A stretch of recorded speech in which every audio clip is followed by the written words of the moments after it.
Guys, it's Mike from Baltimore Rides here, giving you guys a weekend check-in. I'm going to apologize in advance. I made a Saturday video when I started my day, but I didn't end up making a Saturday wrap-up video because my stomach just kind of, I don't know, mutinied, I guess is the only word I can really use. I don't know if I ate something bad and had a food poisoning thing or whatever happened, but whatever the case may be, I ended up quitting about 2 a.m. Saturday night, or Sunday morning, in agony in D.C. and limping home. Just kind of clenching my stomach in death pains, and then suffered through the rest of the evening as whatever it was fought a battle inside my stomach. Woke up this morning feeling a whole heck of a lot better, not 100%, but definitely better. So I geared up on Ritz crackers and saltines and ginger ale, and I hit the road and had a good Sunday. I'm not gonna lie, had a really good Sunday. I did about 150 last night, so Saturday I did about 150, but the business was there. I just quit. I had been in DC and the burbs around DC for most of the evening, just grinding away after like 2 really good airport trips. And I could have either stayed in DC, for another hour and a half, 2 hours and been steady, or I could have, made my way over to Reagan or Dulles and probably done the same. But my stomach was just, I had to quit. I had to. Tonight it's 2:30. I'm wrapping up my, my Sunday night. So it's 2:30 in the morning, Monday morning. Had a kind of slow start to the night. Didn't really get a lot of good, city business that led me down to Baltimore Washington International Airport. So, we just kind of grinded it out, and it started off a little slow and then it picked up. We actually had surge for, I don't know, a good 40 minutes at the airport from about 12 to 1:30, of which I got 2 really crappy short rides. I had a DC ride that I had accepted, and I was on my way over to the concourse to get him, and then he canceled. And it was 1.5 surge or 1.6 surge, so probably he panicked when he saw the estimated fare, and some lucky bastard got him, I'm sure.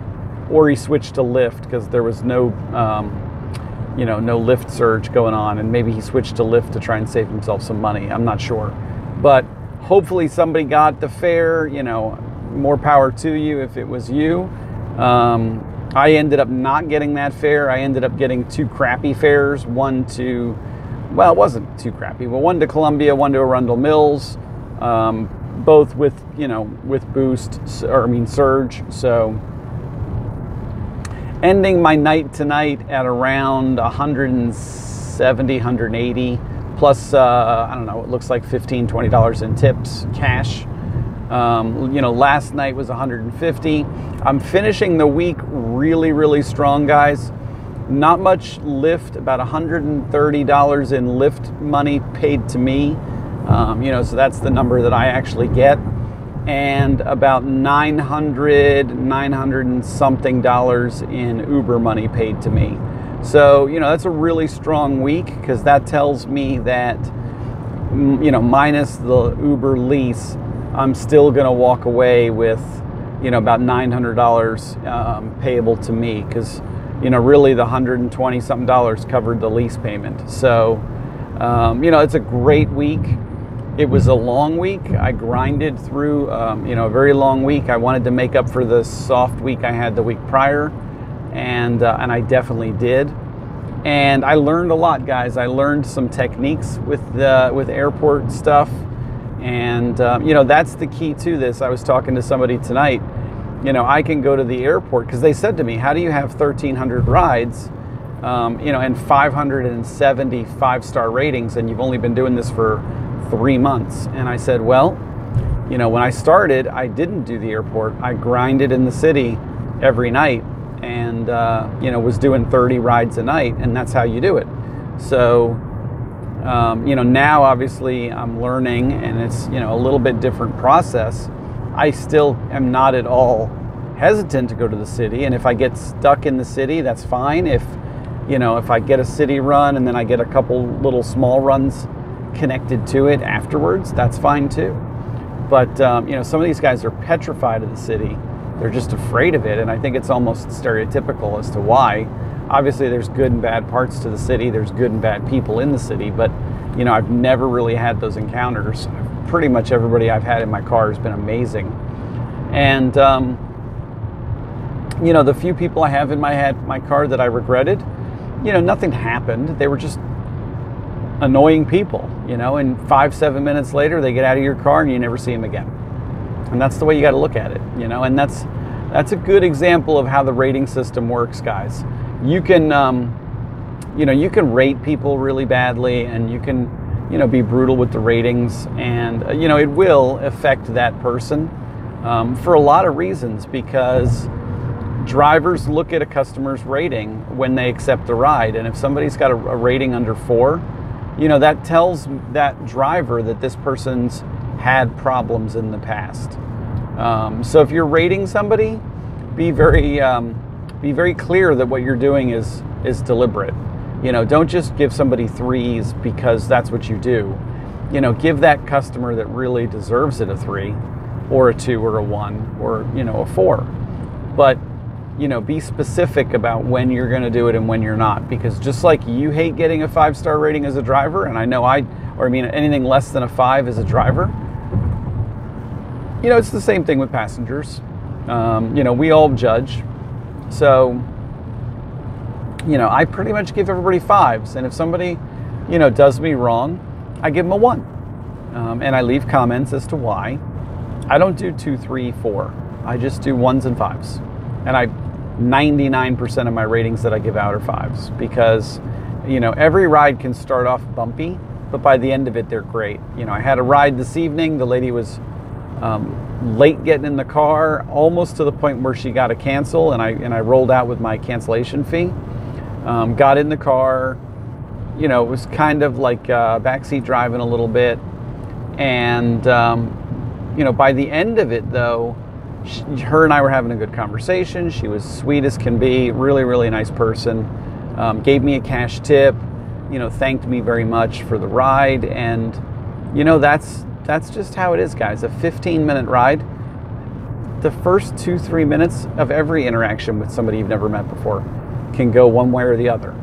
But it's our job as the customer service people to to kind of smooth that stuff over and win the hearts and minds of our customers, and get them to like us, get them to feel good about their experience in our car, so that we get a good rating, so that maybe we get a tip. We are the ambassadors and the representatives of Uber or Lyft, depending on what you're driving. And it's kind of, the responsibility is on us. It's not on the customer. It's to bring their A-game personality. It's on us to bring our A-game personality, because we are the service provider. So, when you think about that, I could have been really judgmental and, kept my defenses up just because the first couple minutes of the ride were bumpy, or not bumpy, but a little bit unpleasant. But I didn't, I sat to myself and I said, I'm going to give this lady a 5-star rating, and I'm going to get a 5-star rating from her. And I did.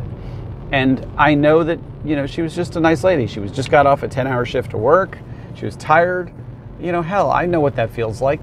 Maybe that's why the first few minutes of the ride were bumpy, and why she was a little bit, grumbly. So just think about that before you're quick to judge somebody.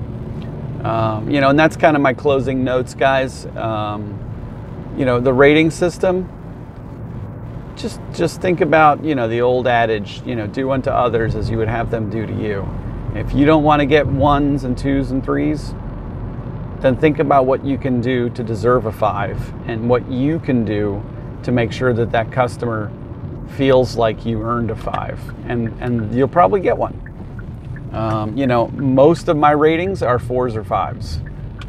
Obviously, I've got a lot of 5s, but I've got a lot of 5s and 4s added together, and I have very, very few 3s and 2s and 1s. I don't think I have any 2s or 3s. I think I have 4s, 5s, and I think I have a couple 1s, which is why I'm not a 5.0 anymore. But you know, it's on us. The responsibility is on us to earn the rating. To earn the rating, guys. This is our job. It's work. So we got to earn the rating. We've got to do what's in our part, and that means having a clean car. That means being presentable.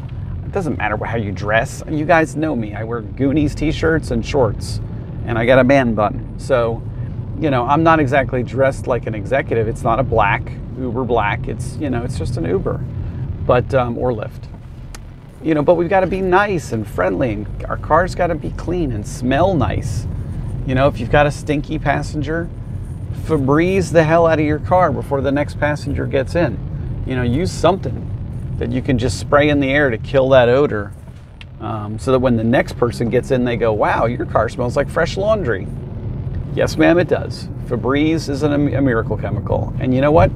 How many compliments have I gotten on how nice my car smelled? You know, and those people gave me 5-star ratings because of Febreze, not because of me. But it all adds up. It all works together, guys. Ratings matter.